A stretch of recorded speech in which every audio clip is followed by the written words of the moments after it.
Good morning, good afternoon, wherever you are in the world, and welcome to another episode of the After Game Unwind podcast. When it comes to my video game preferences, I tend to be a little bit more simpler because there are a lot of games that I feel as though I have a lot of trouble getting used to. Is RPGs and some of the time story driven stuff. I typically like to, of course, just stick to my usual racing games and my 2D platformers and anything that isn't really too difficult. I'm not really one of those people that. And what I mean by story driven stuff is like Mafia 1, Mafia 2, Mafia 3, or Red Dead Redemption 2. I tend to stay away from RPG and story driven stuff.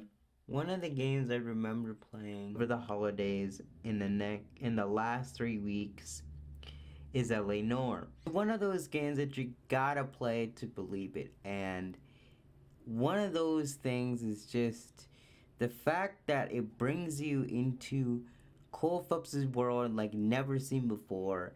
And it's just really captivating seeing what he does as an LAPD detective. And it's just so immersive. And the story is very all over the place, but very fun to do. And just something out of this world, really. Today, I want to take a look at Cole Phelps' partners and how he interacts with them and just how they add to the curtain case. And even some quirky one-liners that they already do from time to time. One that we run into when we begin our journey as an LAPD officer is Ralph Dunn. Is there to show you what it's like to be an LAPD officer, show you the ropes of how everything works when it comes to being patrol. And throughout the time that you go with him, there really isn't much done. You know, the conversations that you have with him are limited to just cutscenes or 1 to 2 sentences. And overall, he is a really great observer and follows protocol pretty well. Other than that, there's really nothing else to say. Now you're a new minted detective and you just moved to Central Police Station, and the captain has given you regards to the police chief that you need to be promoted to detective. And now you move into new territory where you investigate clues, you find them, you use your tuition. Traffic is where it starts. Traffic is where it brings you into the beginning. And Stefan Pakowski takes you under his wing and shows you how being a big detective works, how being a good detective works.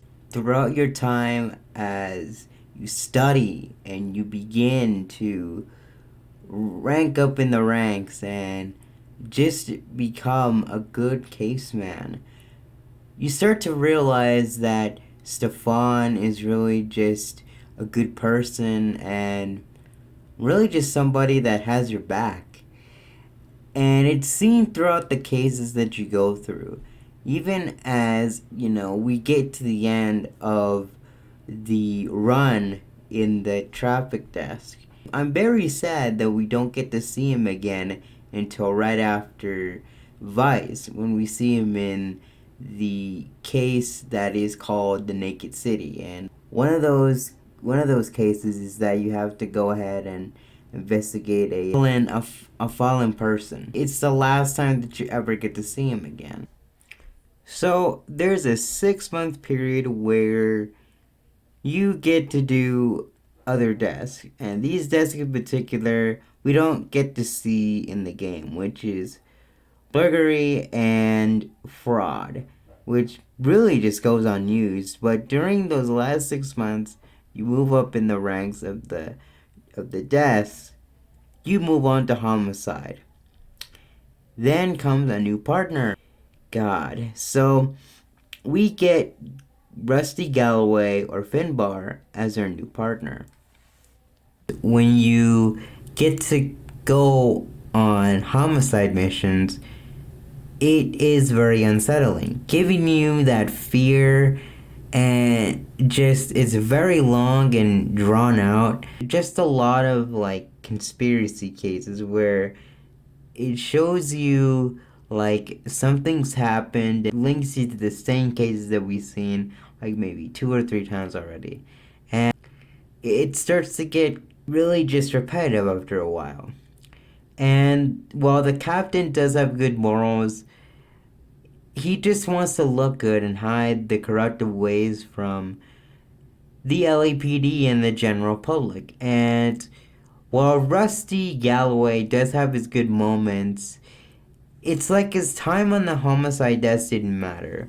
Where he is an experienced guy, but he just doesn't try enough. Throughout his interactions with Cole, that's what it seems like.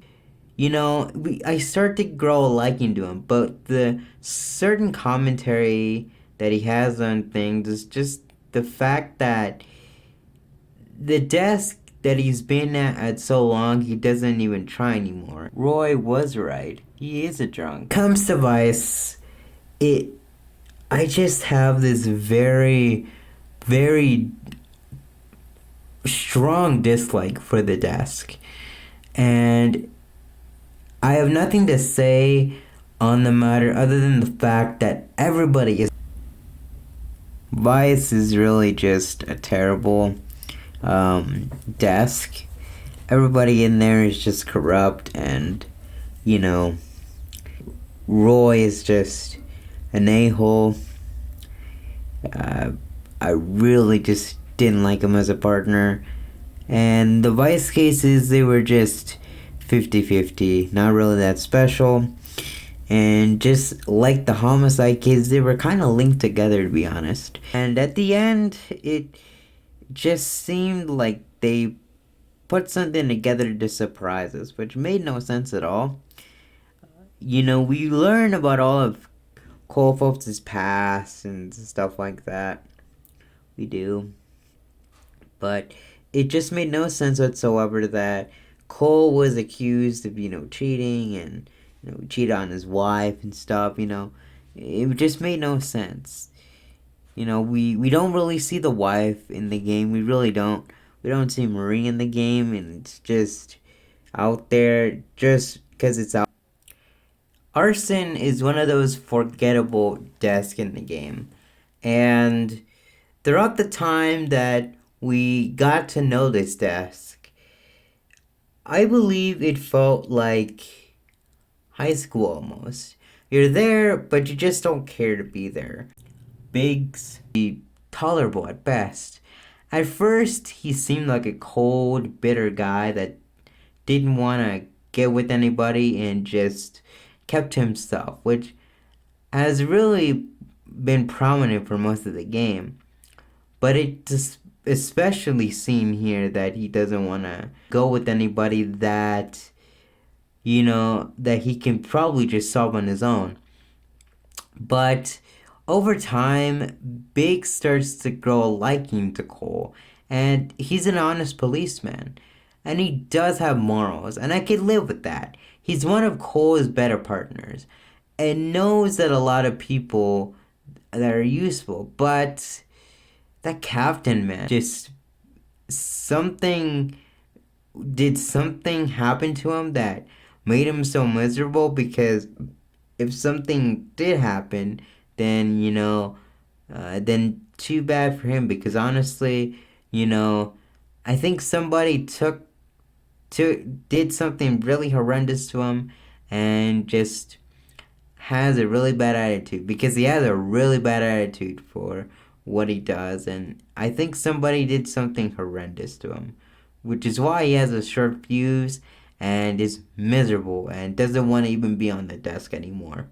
Overall, when it comes to the partners that Phelps has, The best one, I think, in my opinion, has got to be Stefan Witkowski. Throughout the journey, when he goes into traffic, he guides him, has his back, all that stuff.